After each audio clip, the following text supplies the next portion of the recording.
ძილის იდეალური ხანგრძლივობა 8 საათია, თინეიჯერებისთვის 9, თუ საკმარისი არ გძინავს, იმუნიტეტი შეგისუსტდება და ხშირად გაცივდები. თუ საკმარისი არ გძინავს, მეორე დღეს მეტად გშია და ბევრს შეჭამ. ეს ერთი დღე არაფერია, რა თქმა უნდა, მაგრამ თუ რეგულარულად ასეა, ჭარბიწონა და დიაბეტის რისკები იზრდება.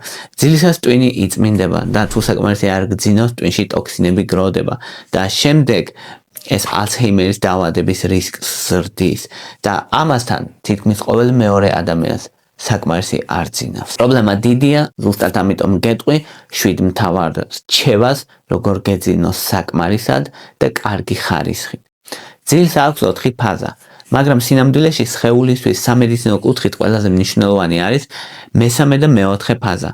მესამე ფაზა არის ღრმა ძილის, სადაც რა დროსაც ტვინი სუფთავდება, ანუ ტვინი იწმინდება ტოქსინებისგან, ხოლო მეოთხე ფაზას ეძახიან REM ძილის ფაზას. ეს აუცილებელია დასვენების შეგრძნებისთვის, მეხსიერებისთვის და კავშირშია სიცოცხლის ხანგრძლივობასთან. ღრმა ძილი ასევე აუცილებელია გულისთვის, რადგან ღრმა ძილის ფაზაში გულის მუშაობა ნელდება და წნევა ქვეითდება. ეს სისხლძარღვებისთვის დასვენებაა და სისხლძარღვების ჯანმრთელობისთვის უდიდესი მნიშვნელობა აქვს. მეორეს მხრივ REM ძილის ფაზის მთავარი ფუნქცია არის ტვინის ემოციური რეგულაცია, ასევე მეხსიერება, დასწავლა და ტვინის ფუნქციების დარეგულირება. REM ძილის ფაზაში ტვინი თითქოს მუშაობს დაახლოებით ისე, როგორც ღვიძლის დროს, მაგრამ სხეული პარალიზებულია. ეს ნიშნავს, რომ ტვინი განიცდის გამოცდილებას, მაგრამ სხეული არ იღებს სტრესს. ანუ ეს არის გამოცდილება სტრესის გარეშე, რაც ტვინის განვითარებისთვის მნიშვნელოვანია. ასევე ტვინის კრეატიული ფუნქციებისთვის, ანუ შემოქმედებითობისთვის. ამიტომ არის, რომ ადამიანები, ვინც შემოქმედებითი სტილის ადამიანები არიან, ისინი ცდილობენ, რომ დღის ძილი ან დილის ძილი საკმარისი რაოდენობით ეძინოთ, რადგან დილის ძილი, როგორც წესი, REM ძილის ფაზაა. ასევე REM ძილის ფაზა მნიშვნელოვანია დასწავლისთვის და ემოციური რეგულაციისთვის. ამ დროს აქტიურდება ნეიროტრანსმიტერი აცეტილქოლინი, რაც აუცილებელია დასწავლისთვის და ნორადრენალინი ნაკლებია. ეს ნიშნავს, რომ სტრესი შემცირებულია და ფოკუსი გაძლიერებულია. შესაბამისად, ეს ფაზა მნიშვნელოვანია ადამიანისთვის, რომ ისწავლოს რაღაცეები და მისი ემოციური რეგულაციისთვის. იმიტომ რომ თუ კი დილის ძილი არ ეძინა ადამიანი, შეიძლება აღრენილი იყოს მეორე დი რო გაიღვიძებს, მე მაშინ თუ გააღვიძებ მთელი დილა. ახლა ვთქვათ, რა უნდა გააკეთოთ, რომ უკეთესად გეძინოთ. პირველი და ყველაზე მნიშვნელოვანი რჩევა არის ძილის ჰიგიენა. ძილის ჰიგიენა რას ნიშნავს? ეს არის ერთი და იგივე დროს უნდა ეს ყველაზე მთავარი რჩევა, რაც შეიძლება ადამიანმა გითხრათ, იმიტომ რომ შენ ორგანიზმის ცირკადულ რიტმს, ანუ ბიოლოგიურ საათს აწესრიგებს და მელატონინი და კორტიზოლი რეგულარულად გამოიყოფა ამ დროს, რაც აუცილებელია ძილისთვის და სტრესის მართვისთვის. მეორე რჩევა ჯანსაღი ძილისთვის, ძილის ჰიგიენის ნაწილი რაც არის, რომ გამოყო 7-9 საათი. ანუ ისეთ დროს არ დაწვე, რომ უბრალოდ შემდეგ დრო არ გქონდეს ძილისთვის. მესამე რჩევა არის კოფეინი. კოფეინი დაწოლამდე 8 საათით ადრე სასურველია, რომ არ მიიღო, რომ ძილში ხელი არ შეგიშალოს. როგორც კი გაიღვიძებ, გადი დღის სინათლეზე, ეს არის მეოთხე რჩევა, რადგან ეს ძლიერი სტიმულია ტვინისთვის და ჩვენი ბიოლოგიური საათისთვის, რომ გათენდა, დაძინებამდე 1 საათით ადრე არ გამოიყენო ტელეფონი, რომ უკეთესად დაგეძინოს. საძინებელ ოთახში იყოს გრილი და ჩუმი გარემო, რომ ასევე უკეთესად მოხდეს ტემპერატურის რეგულირება ორგანიზმში და უკეთესად დაიძინო და დღისით დიდხანს არ დაიძინო და ბოლო კვება გქონდეს მინიმუმ 3 საათით ადრე დაძინებამდე. დღისით დიდხანს არ დაძინებაში, იმიტომ რომ დასვენებული შეიძლება იყო და მე დაძინება გაგიჭირდეს საღამოთი. თუ ძილი გინდა უკეთესი, მხოლოდ საწოლში წოლა არ კმარა. სხეულმა დღისით უნდა დახარჯოს ენერგია, რომ ღამით ღრმა ძილში უფრო ადვილად გადავიდეს. ყველაზე მარტივი პრაქტიკა არის 30-45 წუთის სწრაფი სიარული. სასურველია დღისით, დღის პირველ ნახევარში, ან ყოველ შემთხვევაში რამოდენიმე საათით ადრე დაძინებამდე. ეს ამცირებს სტრესის ტონს და აუმჯობესებს სისხლში შაქრის კონტროლს და აძლიერებს ძილის წნევას, ძილის წნეხს. ეს ნიშნავს, რომ დღის განმავლობაში რაც უფრო აქტიური ხარ, მით უფრო გროვდება ტვინში ადენოზინი, ეს არის ნივთიერება, რომელიც ტვინს ეუბნება, რომ ახლა დროა დაიძინო, დაისვენო, ან დაღლილობას დაღლობის შეგნებას გვაძლევს ადენოზინი და რაც უფრო დღის განმავლობაში რაც უფრო დატვირთული ხარ მეს ვარჯიშობ ან ძალოვანი ვარჯიშებით ან აერობული ვარჯიშებით მით მეტად გროვდება ადენოზინი და მით მეტად გინდა ძილი მერე და რაც უფრო სწორად ხარ აქტიური დღის განმავლობაში ეს პირდაპირ სიგნალია შენი ტვინისთვის რომ ახლა დროა რომ ღრმა ძილით დაიძინო და დაისვენო ძალოვან ვარჯიშებსაც დიდი მნიშვნელობა აქვს კვირაში 2-4 ჯერ სასურველია დაახლოებით 30-45 წუთის განმავლობაში მაგრამ ძალიან მძიმე ვარჯიშები არ გააკეთო დაძინებამდე 3 საათით ადრე რადგან ამ დროს სხეულში იმატებს ადრენალინი გულისცემა ძლიერდება ტემპერატურა იმატებს და ამან შეიძლება ძილში ხელი შეგიშალოს დაძინებამდე 1-2 საათით ადრე აიღე ფურცელი და დაწერე ამას ეძახიან worry-list ან ფიქრების რაზე ღელავ მაგ ფიქრების სია და მეორე ხვალ რა არის მთავარი 3 საქმე არა 20 ან 40 არამედ მხოლოდ 3 ეს მუშაობს მეცნიერულად დადასტურებულია რომ ეს მუშაობს რადგან როცა ფიქრი ფურცელზე გადადის ტვინს აღარ უწევს მუდმივად მისი დაჭერა და მუდმივად ანუ მასში ტრიალი ტვინი იღებს სიგნალს რომ ეს უკვე შენახულია ხვალ მივხედავთ ეს განსაკუთრებით კარგია იმ ადამიანებისთვის ვისაც არ ეძინება ადვილად არ ეძინება ადვილად იმიტომ რომ დაძინება არ უნდა არამედ საწოლში დაწვა ტვინი ფიქრობს ტვინი აქტიურდება და ვეღარ ისვენებს და ვეღარ იძინებს ანუ იმ ადამიანებს ვისაც ღამის ფიქრები აწუხებს ხოლმე მეოთხე ძილის დამხმარე საშუალება არის მელატონინი. მელატონინი არის ჰორმონი, ძილის ჰორმონია, მაგრამ თან საკვები დანამატი, ანუ თან იმდენად უსაფრთხოა მოკლედ რომ საკვები დანამატად იყიდება და თან ბუნებრივი ძილის ჰორმონია.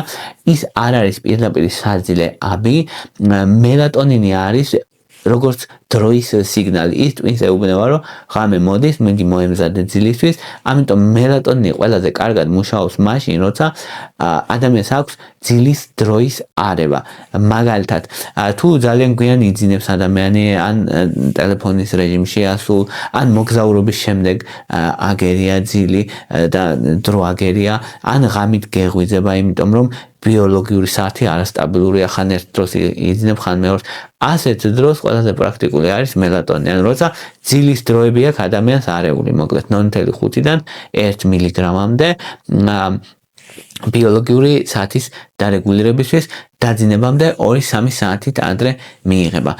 შესაძლებელია 1-3 მილიგრამამდე გაზრდა შემდეგ განსაკუთრებით თუ პრობლემა დაძინებაა და ამ დროს მიიღება ხოლმე დაახლოებით 9-დან 1 საათით ადრე დაძინებამდე მაგრამ მეტი ყოველთვის უკეთესი არ არის და მეტიც მელატონინის ხანგრძლივი დროით მიიღება არ შეიძლება. ზოგ ადამიანს მაღალი დოზა აძლევს დილას სიმძიმეს, უცნაურ სიზმრებს და თავის ტკივილს.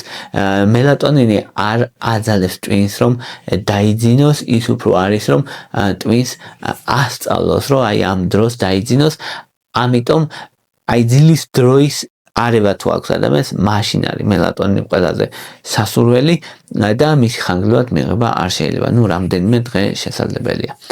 შემდეგი მნიშვნელოვანი დანამატი არის მაგნიუმი. მაგნიუმი კარგი არჩევანია, როცა სხეული არის დაძაბული. მაგნიუმი შეუძლია რომ კუნთებს დაძაბულობა მოუხსნას და სხეულს დაძაბულობა მოუხსნას და ამაში მოეხმაროს.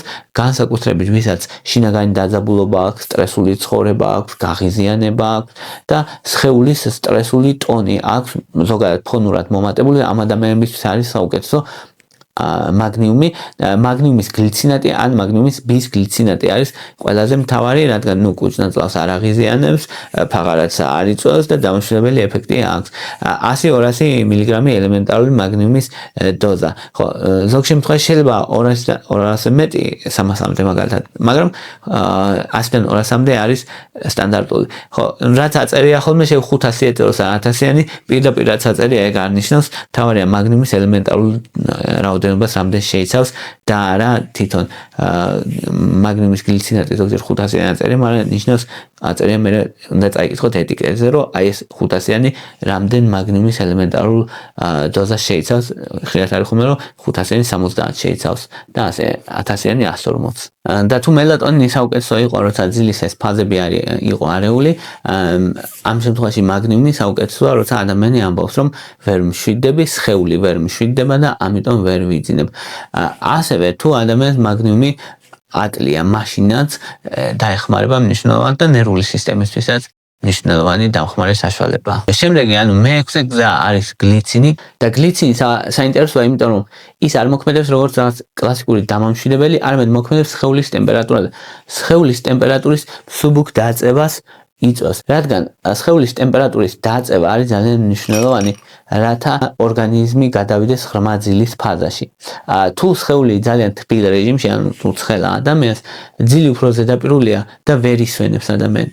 ამიტომ პრაქტიკული რჩევა ამ დროს არის 3 გრამი გლიცინი დაძინებამდე 60 წუთით ადრე.